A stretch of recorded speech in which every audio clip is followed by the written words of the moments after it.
연부인입니다. 오늘은 딩크 부부에게 필요한 우리 부부의 트레디션, 전통? 뭐 그런 연례 행사를 소개를 해드릴까 해서요. 이름하여 Marriage Review Meeting입니다.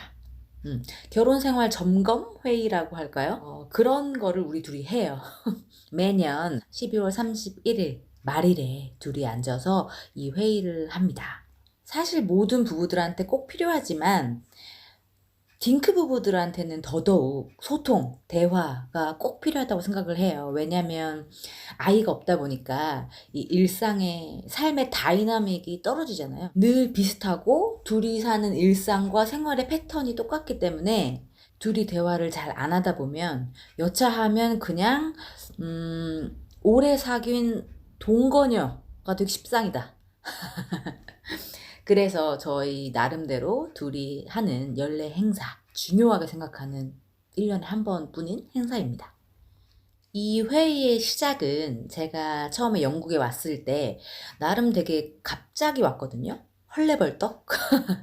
그래서 제 영국 생활에 있어서 이 김유리 내가 행복한가를 이제 매년 한번 점검해 보자 하고 크리스가 이제 제안을 했어요. 처음에. 그래서 처음에 한 2년, 두 번의 회의는 저의 행복 지수 체크로 시작을 했지만 한 2년 살아보니까 결혼 생활 한 2년 차 되니까 깨달은 거죠. 이 인간과 나는 너무 다르다. 다른 종자이다. 이거를 이제 깨달은 거죠. 성격 차이가 크다. 저는 뭔가 둘 사이에 문제가 생기거나 이슈가 있으면 부딪혀야 돼요. 그때그때 이야기를 해서 풀어야 되거든요. 근데 크리스는 그렇게 이야기를 하고 문제를 해결하려고 막 얘기를 하잖아요. 그때그때 얘기하는 거를 공격이라고 생각하더라고요. 물론 그도 그 문제가 있음을 직시를 합니다. 그런데 덮어놓고 없는 척 하는 거죠. 지금 이 당장의 행복을 위해서, 평화를 위해서 그 문제를 얘기하고 싶어 하지 않아요. 그런 성격이더라고요. 누군가와의 대립, 저뿐만이 아니라 논평, 좀 약간 기분 좋지 않은 주제로 얘기하는 것 자체를 너무 싫어해요. 너무. 그래서 처음 2년 동안은 이자를 내가 고쳐보리라. 이 성격을 내가 고쳐보리라. 아주 애를 쓰고 눈에 불을 켜고 내가 한번 고쳐본다. 이 종자를 내가, 그랬는데 그게 되나요? 안 되죠. 그래서 이제 컴프로마이즈를 하자. 절충안을 찾자 해서 이 12월 31일 그냥 제 행복 지수를 체크했던 그 회의를 이제 우리가 얘기할 수 있는 날로 삼자. 그래서 Marriage Review Meeting Day로 공식적으로 지정을 하고 일상의 잔소리는 괜찮아요. 근데 이제 그 잔소리가 반복되는 내용이거나 아니면 좀 큰 내용, 좀 진지한 내용이 되면 그걸 엄청 스트레스 받아 하기 때문에 평소에 일상 동안에는 제가 그 잔소리를 좀 넣어놓고 크리스도 나한테 불만이 있지만 그걸 좀 넣어두고 그걸 한 12월 30일까지 넣어두다가 31일날 빵 터트리는 거죠. 공식적으로. 그래서 이 말일날은 마음 놓고 불편한 얘기를 털어놓아도 괜찮은 걸로 이렇게 절충안을 찾았습니다. 근데 먼저 자기 검열을 통해서 정말 너무 싫은 것만 얘기해야 돼요. 좀 싫은 건 얘기하면 안 돼요. 예를 들어서 크리스가 게임보이잖아요. 근데 그 게임에 대한 자랑을 엄청 해요. 매일매일 해요. 예를 들어서 오늘 게임에서 내가 MVP를 받았다. 원래는 5놈 죽이는 건데 내가 오늘은 8놈을 죽였다. 8놈을 죽였어. 막 자랑을 해. 막 계속. 너무 신나는 거야. 근데 저는 그게 듣기가 싫어요. 관심이 없어요. 8놈을 죽이든 80명을 죽이든 내가 뭐 알게 뭐야? 근데 이런 거는 제가 너무 싫은 게 아니고 그냥 좀 싫은 거기 때문에 이런 거는 이제 회의에 갖고 들어갈 수가 없습니다. 이거는 이 정도는 안 돼요. 뭐 이런 느낌 아시겠죠?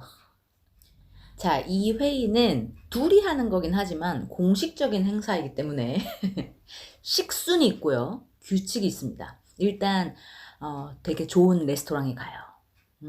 막 7코스 밀 나오는 데 있잖아요. 막 코스 요리 나오는데 막 완전 우아하게 와인 한 잔 시켜놓고 옷 잘 차려입고 가요. 둘이. 먼저 식순을 살펴보면 첫째는 지난 한 해에 대한 감상. 이거 약간 낭만적인 코스예요. 낭만적인 순서. 우리 올해 몇 월에는 뭘 했고, 몇 월에는 무슨 일이 있었지, 이러면서 이제 우리 지난 한 해를 짚어봅니다. 뭐, 휴가는 어딜 갔었지, 뭐, 5월에는 뭐, 힘들었지, 막 이런 거 있잖아요. 일단 그걸로 싹 낭만을 깐 다음에 2번, 재정 상태 점검입니다. 여기서부터 이제 전쟁이에요. 재정 상태 점검. 우리 부부는 돈을 따로 관리해요. 크리스는 뭐 대출금, 공과금, 보험금 뭐 이런 거를 내고, 저는 식비, 생활비, 뭐 개들의 뭐 개 병원비, 뭐 밥값 이런 거, 경조사비 뭐 이렇게 내거든요. 그리고 각자 우리 둘이 각자 연말까지 저축을 해야 되는 저금 할당량이 있습니다. 뭐 넌 1,000만 원, 뭐 나는 뭐 얼마 이렇게 해가지고 1년에 저축을 꼭 해야만 하는 약속된 할당량이 있고, 또 내년에 그 저축액도 이날 정해요. 이 회의에서 정합니다. 이렇게 각자 매달 나가는 지출액, 그리고 저축 할당량을 채운다는 조건으로 그 나머지 돈에 대해서는 얘가 어디에 쓰는지 뭘 샀는지 터치를 하지 않습니다. 그게 조건이에요. 그래서 이 재정 상태 점검 이 순서에서는 네가 해야 되는 네 목표를 채웠는지, 총 대출액이 얼마가 남았는지, 얼마를 갚았는지, 그리하여 우리 부부의 총 현금 자산은 얼마인지, 막 이런 거 있잖아요. 아주 이렇게 재정 상태 점검을 마치고 3번, 이제 3번부터는 서로에 대한 내용이죠. 먼저 너는 올해 이게 좋았다, 이거 참 잘했다, 칭찬해. 이거 칭찬 5개 일단 깔아놓고, 서로 깔아놓고, 그 다음엔 올해 너 이게 별로였다, 나 이거 너무 싫었어, 이 불만 5개만 얘기할 수 있어요. 그러니까 아주 고민을 해서 골라야 되겠죠. 근데 이 불만은 그냥 얘기하고 끝나는 게 아니라 내년 한 해 동안 얘가 고쳐야 되는 내용이에요. 고치도록 노력해야 되는 내용이기 때문에 어디까지나 건의죠. 그래서 이 건의에 대해서 거절 및 협상이 가능합니다. 어차피 개선이 목적이니까 내가 어디까지는 할 수 있겠다, 뭐 여기는 안 되겠다, 뭐 이렇게 해서 내고를 하죠. 이 건의에 대한 내고를 합니다. 지난 여러 해들 동안의 불만 몇 개 예시를 들어볼까요? 어떤 것들이 나왔는지. 일단 제가 크리스한테 건의했던 것 중에 하나는 축구를 좀 작작 보자. 정말이에요. 이거는 나 주말 내내 뭐 평일에 퇴근하고 와서 그렇게 축구를 봐요. 너무 너무 좋아해요, 축구를, 사실. 근데 무슨 이 축구는 끝나질 않아요. 뭐 프리미어 리그를 한다, 그럼 그게 끝나면 또 뭐 챔피언십 뭐가 해, 그리고 그게 끝나면 또 FA컵 뭐가 해. 그러니까 계속 친선 경기다 뭐다 너무너무 많아요. 그러니까 저는 항상 백그라운드로 이 축구 그 해설자들의 목소리 있죠, 특유의 그 톤, 그게 항상 깔려 있으니까 심지어 혼자 집에 있을 때도 그 축구 해설자들의 목소리가 막 이명이 들리는 거예요. 나 이건 아니다, 이건 작작 봐야 된다. 나 그래서 이게 짜증나기 시작했다. 그러니까 이제 딜을 하자. 크리스가 응원하는 팀이 2개거든요. 아스날이랑 브라이튼. 네가 응원하는 팀 이 2개의 팀에 관련된 게임만 봐라. 그랬더니 리젝 됐어. 안 되는데, 그건 안 되는데. 그래서 적어도 자기는 탑 3, 탑 5 팀의 게임은 꼭 봐야 되고, 자기들 친한 친구들이 응원하는 팀의 경기는 봐야 된다는 거예요. 그래야 대화가 된다고. 그럼 뭐 다지 뭐.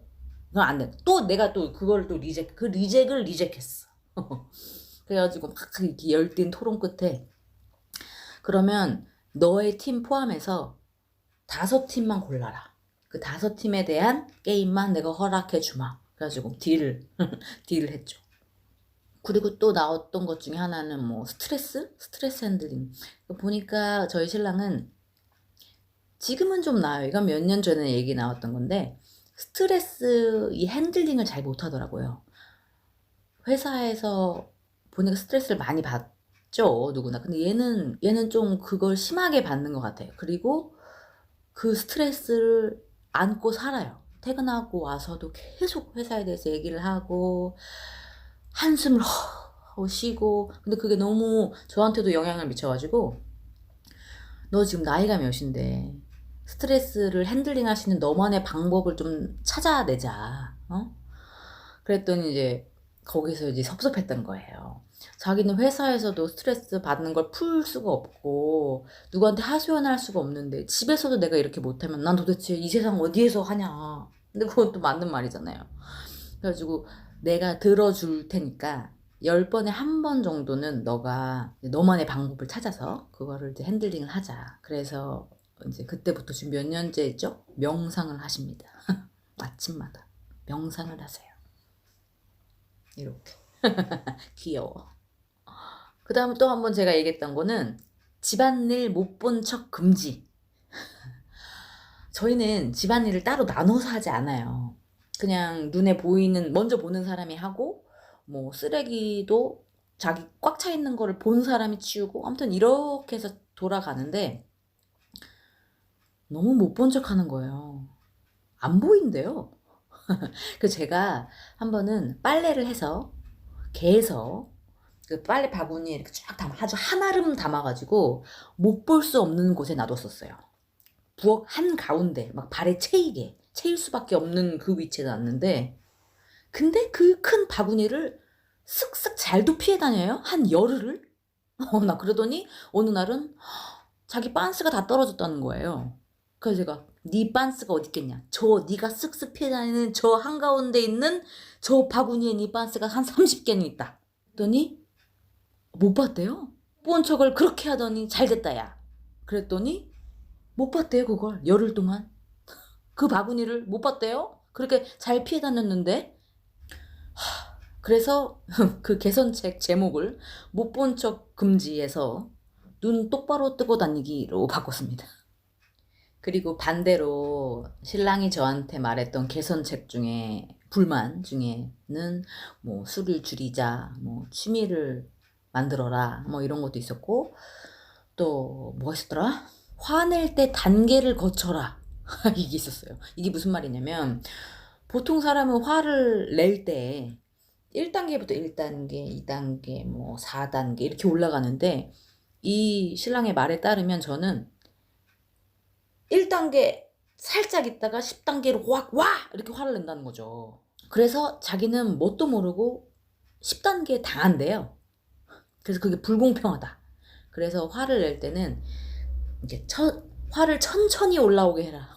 말도 안 돼. 근데 뭔 말인지 알긴 알겠어요. 자기가 대비할 시간을 달라는 거죠. 1단계, 10단계. 근데 그게 그렇게 되지 않는데. 그래도 많이 노력했어요. 그리고 또 뭐 하나 있었던 인상 깊었던 게 뭐냐. 악담 자제. 악담을 자제해라가 있었어요. 아니, 저는 잘 안 싸워요. 누구랑이든, 신랑이든 누구랑은 잘 안 싸우는데, 그래도 한번 싸울 때는 이겨야죠. 이겨야 되는 사람이거든요.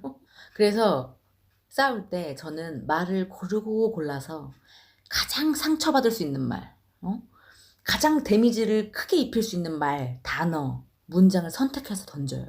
저 진짜 완전 쓰레기죠. 근데 그걸 하지 말래요. 사랑을 베이스로 깔고 화를 내야지. 제가 그렇게 악담을 던지면 그 데미지 회복에 3개월이 걸린다나 뭐라나.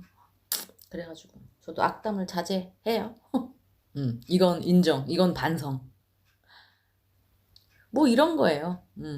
물론 예민하고 더 심각한 주제들도 많지만 여러분께 얘기 드릴 수 있는 건 요 정도? 뭐 요런 거. 그리고 규칙도 있어요. 저의 규칙은 언성이 높아지면 밖으로 나가기. 그리고 신랑의 규칙은 눈물이 나면, 울면 밖에 나가기. 이 규칙이 서로 있는데, 이제 눈물이 날 것 같거나 저 같은 경우에는 소리를 지를 것 같을 경우에는 밖에 나가서 진정을 하고 들어와야 돼요. 그게 규칙입니다. 여튼 이런 거예요. 내일이 31일이니까 내일도 저희의 회의가, 메리지 리뷰 미팅이 개최가 되겠네요. 제 10회 미팅. 이렇게 짧게 소개를 해드렸지만 저희 부부는 나름 자랑스럽게 생각하는 그런 연례 행사입니다. 공식 행사. 재밌죠? 딩크에게 꼭 필요한, 저희 딩크 부부에게 꼭 필요한 역병이 창궐한 놀라운 2020년이 다 끝났습니다. 그죠? 수고 많으셨고 정말 집에서 잘 보내고 계시길 바라며 올해 마무리 또 새해 맞이 모두 다 잘 하시기 바랍니다. 모두 나름대로 수고 많으셨습니다. 그러면 내년에 뵐게요. 내일 회의 저한테 건투를 빌어주세요. 화이팅! 내년에 뵙겠습니다.